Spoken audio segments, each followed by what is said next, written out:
Everyone, আমি স্মৃতি। Welcome to the last day of আমার মামা বাড়ির পুজো। এটা কিন্তু দশমীর পরের দিন। দশমীর দিন বৃহস্পতিবার ছিল, তাই সেদিন আর মায়ের ভাসান হয়নি। এখানে চলছে বরণ, তার মাঝে কিন্তু আমরা একটু ডান্সও করে নিলাম। আর এই দেখো আমাদের ফটোগ্রাফার ফুল মেশো। এটা হচ্ছে সব থেকে টাফেস্ট টাইম, যখন মাকে বাড়ি থেকে নিয়ে যাওয়া হয়। আমি আর দেবো এখানে দিয়ে দিচ্ছি ফিট চেক, আর সবকিছুর মাঝে আমার মা একটু নেচে নেব। তারপর আমরা চলে গেলাম পাশের একটা মন্দিরে, সেখানেও কিন্তু দুর্গাপুজো হয়। আর এখন যাওয়া হচ্ছে মেইন ডেস্টিনেশনে। আমি কিন্তু বাপির সাথে বাইকেই গেছি, যাতে ভালো ভালো ভিডিওস নিতে পারি। আমরা কিন্তু তিস্তার ঘাটে যাইনি, কারণ সেখানে খুব জল ছিল।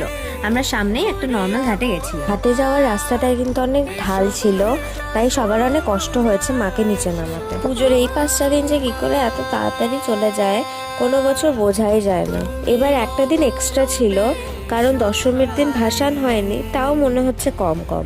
এখানে ভাসান কমপ্লিট হয়ে গেল আর আমরা চলে আসলাম বাড়িতে।